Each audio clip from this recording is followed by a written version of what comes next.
Welcome to CEO Money. I'm Michael Yorba. Thanks for joining with us. All right, I have Dr. Robyn and Russ with us today. They're co-founders of Whole Food Muscle Club. Welcome to the show. Thank you for being here.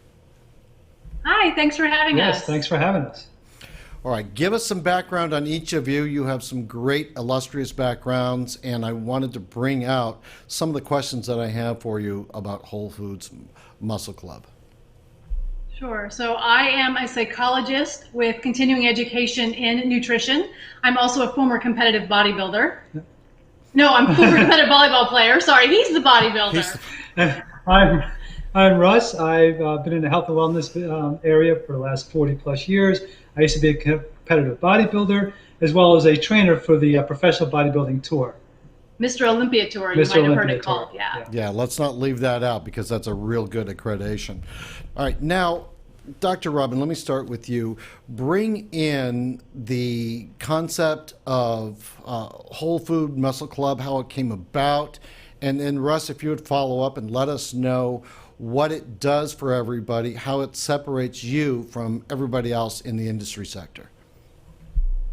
So the way it kind of started was I was working as an executive coach. I was doing sports psychology. I was working with some really high performers, and that was going along great. Was really enjoying that, using my psychology in that way. And then I got to be over 40, and you know what happens when you get over 40? You start getting a little bit fluffy. And I didn't understand. I'm like, I work out, I eat really well. I understand the psychology of eating. I don't have emotional eating. I don't eat out of habit. I'm not a Pavlovian eater. Why am I gaining weight? So I went to my doctor and I said, I don't understand what's going on. And she said to me, Robyn, you're over 40. You should probably just accept that you're going to gain some weight. Just get used to it. Maybe you should see a psychologist about your body dysmorphic disorder. And I thought, first of all, I'm more qualified to diagnose that than she is. And secondly, I know that's not what's happening. And so I was talking to a friend, and a friend of mine said, oh, Robyn, just do like the rest of us do. Wear Spanx. And I was like, no, that's not happening. And so I jumped into researching how does nutrition work? What should we be eating? Because we were eating mostly the Mediterranean diet, and that wasn't working for us. And as we started seeing results, because I started doing this research about how to eat and how to get my body back, basically, my clients started saying, what are you doing and how is it working? And so then I got Russ involved because he knows more about the fitness than I do. And out of that process of just helping my clients kind of do what I was doing, which is get my body back after 40, the Whole Food Muscle Club came into being. So you want to tell them a little bit about what it is and what makes us different? Yeah, so what we always say, so there's a lot of people in the space of nutrition and fitness and wellness. And what a lot of them do is they tell you what you're supposed to do. This is what you do to get healthy. This is what you do to stay in shape. But there's not a lot of this is how you do it. And that's where we kind of step in. We try to explain to people the easy way to make the transition to what we call the Whole Food Muscle way.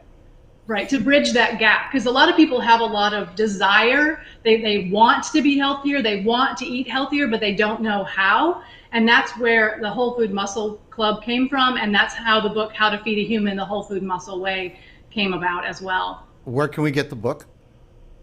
The book is available on Amazon and on Barnes & Noble. If you go to our website, which is rnrjourney.com, so Russ and Robyn, RNR with an N in the middle, journey.com, you can learn all about it. But the book is available on Amazon and Barnes & Noble. Okay, thank you for that. Now, you also discern real food from fake food, and you're able to help people grow into the bodies they want to have through this process. Bring that out for me. So fake food, an easy way that I kind of say you can tell fake food is anything that you would ingest that was designed, created, and marketed to make a company money. If it's designed to make a company money, your health is not in a factor. That's not what they think about. They think about their shareholders. And so you need to consider your health yourself, because they're not going to. And in fact, when they've been brought before Congress and told, hey, this isn't healthy, they basically said, we're not making anybody eat this. It's just, a snack. They can choose to or choose not to. Well, I think they said we're not their nannies. Right. We're not their nannies. And unfortunately, they make it addictive. They're really good at finding the bliss point, which allows your brain to override its ability to say, I've had enough. Oh, okay. So I think I've heard a junkie say that before too.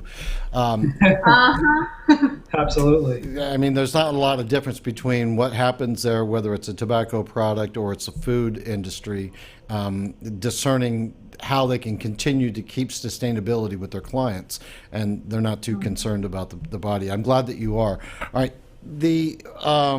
One of the things that we need to do to understand better is the eating habits of people, and I think this is your whole thing, is been a pattern, and you've got to have people change from the fake food, get away from the corn chips, I won't use a brand name, but get away from the corn chips and get into the real food.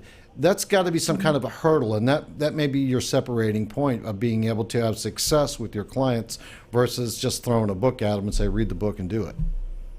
Right. And so the interesting thing is, when I was in getting my psychology degree, when I was in grad school, they used to say that one of the challenges with people who have addictive eating and that they eat addictively is that you can't tell them to stop eating. So you can tell people to stop smoking, you can tell people to just stop drinking, you can't tell them to stop eating. But what I say is, you can tell them to stop eating junk, and you can teach them to eat correctly, eat healthy, eat the way that the human body is meant to eat. And that's where the delineation comes. But be able to undo emotional eating and eating is being able to say, these foods don't serve your body and these foods do, and being able to choose the ones that do serve their body better. Yeah, and then just a side note there. So we've been taught through great marketing and advertising that we should not concern ourselves with finding time to cook and to prepare meals for ourselves. Mm-hmm. We have been taught that cooking and feeding ourselves is inconvenient, and we should do it as quickly and as easily as possible.